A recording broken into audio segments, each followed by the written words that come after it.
Kirikusse. Tore, mõned traditsioonid jätkuvad ka siis, kui vahepeal on paus pidanud sisse tulema. Rakvere Reaalgümnaasiumi peret on alati rõõm siin meie kirikus tervitada. Üks salm pühakirjast ja päris lõpupeatükkidest kõlab nõnda. Kristus ütleb, mina olen A ja O, esimene ja viimne, algus ja ots. Valisin selle salmi tänaseks kontserdi alguseks, sellepärast, et see on väga kummaline. Kristus ütleb siin, siis see, kelle sünnipäevaks me valmistume ja seda jõululaupäeval juba tähistame, ütleb enda kohta sisuliselt, mina olen nagu kreeka keele tähestik. A ja O oli kreeka keele tähestiku esimene ja viimane täht, nagu meie alfabeet oli seal A ja O. Siis tähestiku tähistajaks. No, eesti keele tähestik meil loodetavasti kõigil on selge. Koolipere oskab seda hästi. Vanemad lapsed ja õpetajad kindlasti teavad nii mõndagi kreeka keele tähte ka. Reaalainetes matemaatikas on tulnud ette alfa ja beta ja gamma, kuulus pi loomulikult. Aga kui Jeesus ütleb, mina olen A ja O, alfa ja oomega, siis ta ütleb, ma olen tähestiku esimene täht ja viimane täht. See viimased ligi 2 aastat me oleme olnud sellises olukorras, kus me oleme pidanud õppima nii mõndagi uut ja võib-olla ka kummalist. Mõned asjad on väga kasulikud. Oleme arvutist paremini teada saanud ja nende võimalusi omandanud. Teised asjad on sellised, mida ei oleks ehk väga tahtnudki õppida, näiteks kuidas on maskis laulda või sünnipäeva pidada läbi Zoomi keskkonna. Ei ole just sellised tegevused, millega kogu aeg tahaks seotud olla. Aga imelikul kombel on see aeg õpetanud meile ka kreeka keele tähti. Kuidagi on kujunenud välja, et iga uus koroonaviiruse tüvi annab jälle kreeka keele tähestiku ühe tähe nimetust. Me oleme õppinud selgeks lambda ja nüüd juba teame, mis on omikron. See ei ole teps mitte viimane O kreeka keele tähestikus. 9 tähti ja veel on minna kuni selle suure O-ni, oomegani. Aga mingil hetkel tahaks öelda, et nüüd aitab. Võiks ära lõppeda see keeruline aeg, see hullumeelne aeg, uued õppimised, kõik see, võiks minna tagasi selle normaalse elu juurde. Aga me ei tea, kas ja kuidas see meil on võimalik. Aga see sõnum, mida Kristus ütleb, mina olen A ja O, alfa ja oomega, see päris algus ja päris lõpp, ütleb meile seda, et ükskõik, mis tuleb ja millistesse olukordadesse me satume, tema on alati kohal. Ta ei ole kusagil kaugel ühestki inimesest kaugel. Ja tema kaudu on looja alati kohal. Mitte ainult väga õndsatel ja erilistel hetkedel ja mitte ainult suurte ja tähtsate inimeste juures, vaid ka väga keerulistes paikades ja väga väikeste ja lihtsate inimeste juures. Kristus on alati kohal. Olgu see advendi aeg ja need jõulupühad, mis kohe-kohe saabuvad meile just selle õppetunni andjaks, kui me veel seda ei tea. Igas olukorras on lootus. Õpime selgeks need tähed, alfa ja oomega, mis tähistavad meile Kristust, väikest last, kes sünnib Petlemma tallis selleks, et väljendada ühte väga-väga olulist tarkust. Me kõik oleme väga olulised tähtsad, me kõik oleme armastatud. Kui me vahest küsitaks, mis see õige jõulutunne on, siis ma arvan, et see õige jõulutunne on see mõnus, magus, soe kripeldus, mis tekib südames siis, kui keegi sulle ütleb, ma armastan seda. Usun, et me paljud või enamus oleme seda tundnud. Mis siis sünnib südames? Õige jõulutunne on just see tunne. Looja ütleb Kristuse kaudu meile kõigile, ma armastan seda.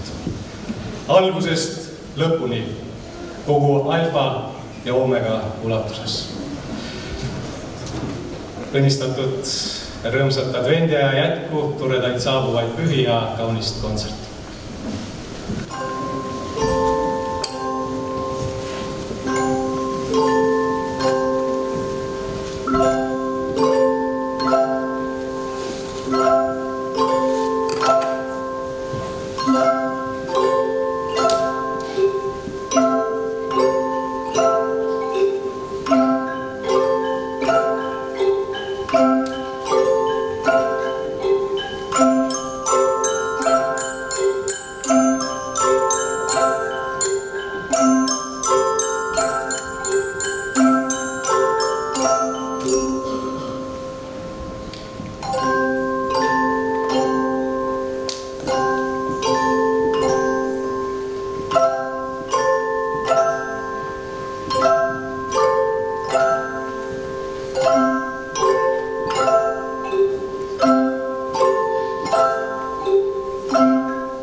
taevas on valge, siis tundub mul, et keegi võtab mind tiibade varju.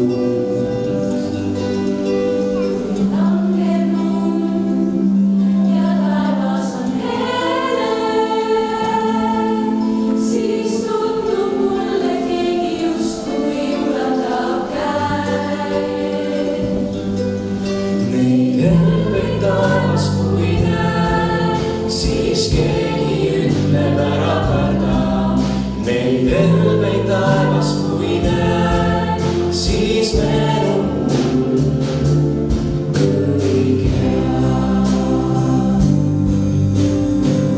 Anna käsi väiksemale, anna käsi nõrgemale, koos on kergem minna edasi.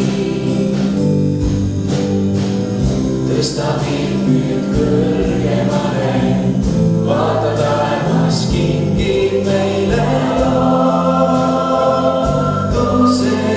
taas.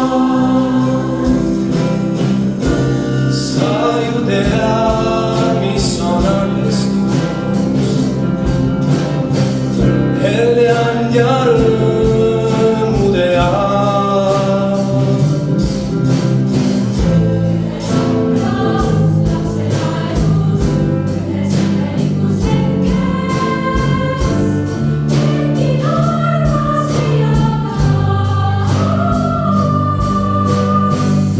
Anna käsi väiksemale, anna käsi nõrgemale, koos on kergem minna edasi. Tõsta pilk nüüd kõrgemale, vaata taevas kingib meile lootuse taas.